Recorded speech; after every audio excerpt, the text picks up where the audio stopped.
High, আগের দিন তো দেখলে আমাদের প্রথম জার্নি উইথ ইভি ভেহিকেলস। সকালবেলা উঠে জানতে পারলাম এই নিউ দীঘার যে হোটেলটা, এর রুফটপে একটা ইনফিনিটি পুল আছে। আমি আর মা সেই ইন্সপেকশনে বেরিয়ে পড়েছিলাম সকাল সকাল। আজকে 2 ডিসেম্বর, আমাদের অ্যানিভার্সারি। আর প্রদীপদার মা নিউ দীঘা থেকে শুরু করে ওল্ড দীঘা পর্যন্ত হেঁটে কিছুটা এক্সপ্লোর করে এসেছিলো। তো সেখানে একটা ফুলের দোকান থেকে ফুল কিনে আমাদেরকে অ্যানিভার্সারি উপলক্ষে এই ফুলটা গিফট করছিল। আর সেটা নিয়ে আমরা নানা রকম মজা ঠাট্টা করছিলাম আর দেখছিলাম এই সুন্দর দৃশ্যটা। এরপর আমরা হোটেল থেকে চেক আউট করে এই রাস্তা শুরু হলো সৈকত সুন্দরীর। এখানে রাস্তা ধরে আমরা চললাম মন্দারমণির উদ্দেশ্যে। মন্দারমণির একদিনের স্টেকেশন হলো হোটেল শান্তিনিকেতন। সেই হোটেলের একটা নিজস্বই সাবেকিয়ানা আছে। কন্টাই বাইপাস থেকে বাঁ দিকে গেলে শুরু হয় সৈকত সুন্দরী রাস্তা। গোটা রাস্তায় দীঘা পর্যন্ত মোট 3টি ব্রিজ আমাদের ক্রস করতে হয়। একটা হচ্ছে শৌলা ব্রিজ, দয়ালদা ব্রিজ এবং নয়াকালী। সো এই 3টে ব্রিজ দিয়ে কানেক্টেড হয়ে মেরিন ড্রাইভ হয়ে আমরা ফাইনালি পৌঁছাই দীঘাতে। আর এখানটা আমরা যাচ্ছি ঠিক উল্টো রাস্তা, মানে দীঘা থেকে মন্দারমণির উদ্দেশ্যে। তবে একটা ব্যাপার না বললেই নয়, এই রাস্তাটা বেশ কিছুটা পার্ট যেমন এবং ধা চকচকে সুন্দর, সেরকম এর উল্টো দিকও আছে। বেশ কিছুটা পার্ট, স্পেশালি মন্দারমণির হোটেলগুলো যে লাইনে আছে, সেই পার্টটা এখনো পর্যন্ত খুব এবড়ো খেবড়ো বাজে অবস্থায় আছে। আমাদের গাড়ির সিকোয়েন্স, এদিকে ডিডি ডিডি, আর এই স্পেশাল কেকটা হচ্ছে মা নিয়েছে আজকে আমাদের কি 6th anniversary. Yes, and we are celebrating our 6th anniversary with my family. খালি বাপিকে মিস করছি। এই গাছগুলো বেরিয়ে যাবে আর সুন্দর লাগবে। আহা আহা আহা আহা, here is মামা। এইরকমই দুষ্টুমি আমি সারাক্ষণ করতে থাকি। এই যে রাস্তার পাশে দেখেন বসার জায়গাগুলো করা, এখানে আসলে ঠান্ডার সময় পরিযায়ী পাখিরা আসে এই জলাশয়ে, আর এখানে বসে আপনি সেই দৃশ্য উপভোগ করতে পারেন। সেই জন্য রাস্তার দুধারে প্ল্যাকার্ড লাগানো আছে, এই অঞ্চলে যাওয়াকালীন হর্ন যতটা পারবেন না বাজালেই ভালো, যাতে খামোকা তাতে ওদের অসুবিধা না হয়। তুমি কোন দিকে গো? প্রথমে এই দিকে কি আছে? পাখি। অনেক পাখি আছে। খুব সুন্দর রাস্তাটা, তাই না? হ্যাঁ, রাস্তাটা খুব সুন্দর। আমরা যদি এরকম ভাবে দেখাই, রাস্তাটা খুব সুন্দর। অরেঞ্জ কালারের যেগুলো মাছ ধরার বোট থাকে, ওইগুলো দেখা যায়। বলো মা। ট্রেন চলছে, আহা কি বিউটি রাস্তাটা লাগছে। তবে হ্যাঁ, এখান থেকে আমরা যখন ওই যে এখানে দূরে বলতে বলতে সেই নৌকার দেখা, এখানে অনেক থাকে। এখন জলটা ঢুকে গেছে বলে মনে হয় সবাই বেরিয়ে গেছে। এইখানে সে বিখ্যাত নয়াকালী মন্দির। এই ব্রিজটি এখান থেকেই শুরু হচ্ছে। আস্তে আস্তে যখন আমরা এগোবো বৃষ্টির দিকে, তখন দেখতে পাবো আমার বাঁ হাতে পড়বে বেশ কিছু ভেরি। একটুখানি এই যে এগোলাম, তারপরে ডান দিকে পড়বে খাড়ি, ওই যে দেখা যায় মন্দির। ব্যাস, এই যে যেমন বলা সেরকমই দৃশ্য। এই যে বাঁ দিকে ভেরি আর ডান দিকে খাড়ি। মামা, ওপরটা খুব সুন্দর দেখতে লাগছে।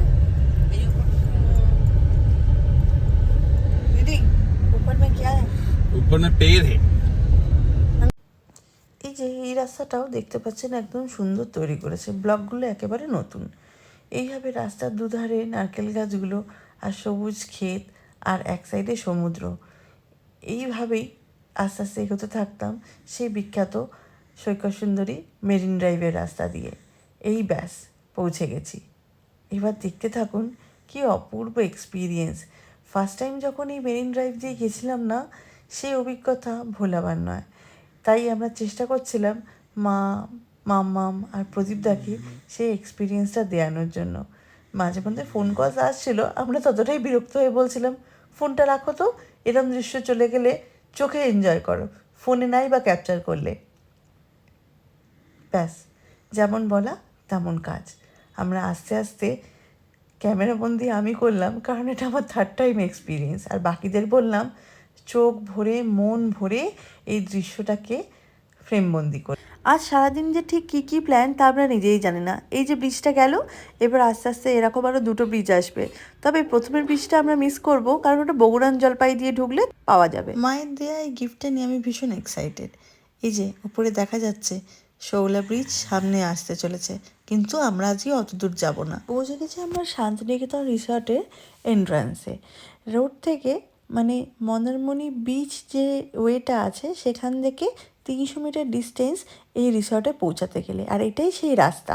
রাস্তাটা একটু সরু, একটা গাড়ি এসে গেলে আরেকটা গাড়ি পাস হবে না, কিন্তু হোটেলের ভেতরে দেখুন ইমেন্স জায়গা আছে, তাতে কোনো অসুবিধা হবে না। মন্দারমণি গেলে আমাদের ফার্স্ট প্রায়োরিটি থাকে এই শান্তিনিকেতন হোটেলটি। এটা ভীষণ ফ্যামিলি ফ্রেন্ডলি, বাট এই ক্লিপিংসগুলো কিন্তু এই বছরের নয়, অনেক পুরনো।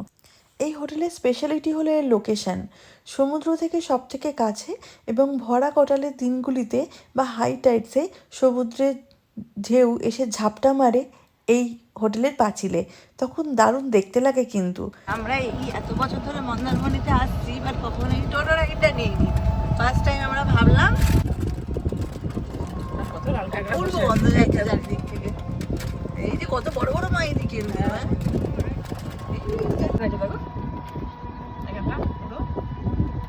গন্ধ, কি সুন্দর গন্ধ, সেন্টার লাগবে না আমাদের গাড়ি দেখবো, বলবে না কোথায় গেছো তোমরা। সে গন্ধ ভাষায় প্রকাশ নয়, জঘন্য গন্ধ। যারা অবশ্য শুটকি লাভার তাদের খুবই ভালো লাগবে। হ্যাঁ, পৌঁছে গেলাম মোহনায়। নেবে একটু এদিক ওদিক ফটো তুললাম। আচ্ছা ওইদিকে আছে। আচ্ছা, আমরা কিরকম এসছি বলো, হঠাৎ করে প্ল্যান করে হেভি হয়েছে বলো। মোহনার রাইড আজকের মতন এখানেই শেষ। আমাদের টোটো দাদা আমাদেরকে আবার রিটার্ন পথেতে আমাদের হোটেলের সামনে নিয়ে যাওয়ার উদ্দেশ্যে রওনা দিল। যেতে যেতে আমাকে বলল, দিদি ডাব খাবেন? আমি বললাম হ্যাঁ, ডাব খেতে পারি, কিন্তু তারপরে কী যে মানে এই অদ্ভুত সুন্দর দৃশ্য দেখে সব কিছু ভুলে গেলাম। কে জানে কোথায় যে হারিয়ে গেল মা, দেখতে দেখতে লাল কাঁকড়া আর জলের মাঝখানে হদিশই মিলল না। খুব সুন্দর লাগছিল, এত ভালো লাগছিল যে আমরা একটা পাগলামো করে বসি। রিটার্ন গিয়েই দীপেশ আর প্রদীপদাকে নিয়ে আবার বাপাস সেই দাদার টোটো করেই আবার বাপাস আসি এই মোহনাতেই। বলুন এটা পাগলামো না তো কি? আর অসংখ্য বিচ স্যাক এখানে আছে। এই যে আবার ধরে এনেছি আমার মা, প্রদীপদা, মানে এন্টায়ার টিম। আমরা মন্দারমণিতে যারা গেছিলাম সবাইকে নিয়ে। আর মা মাছ খায় না, আমিও খাই না, আমরা গন্ধ একদম নিতে পারি না। দীপেশ মজা করছে। আমাদের প্রদীপদার আবার শুটকি চরম প্রিয়।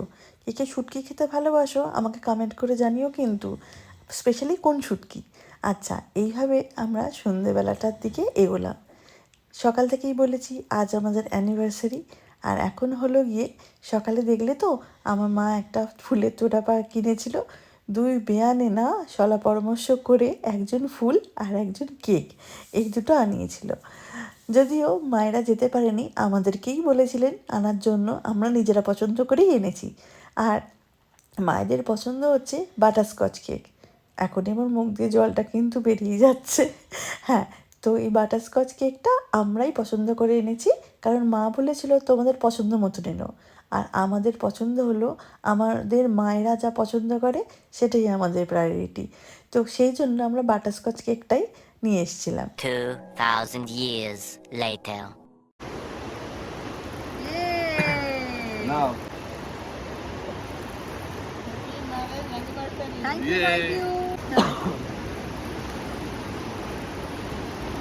সুন্দর করে কাটো। থ্যাংক ইউ মা, থ্যাংক ইউ মাম্মা।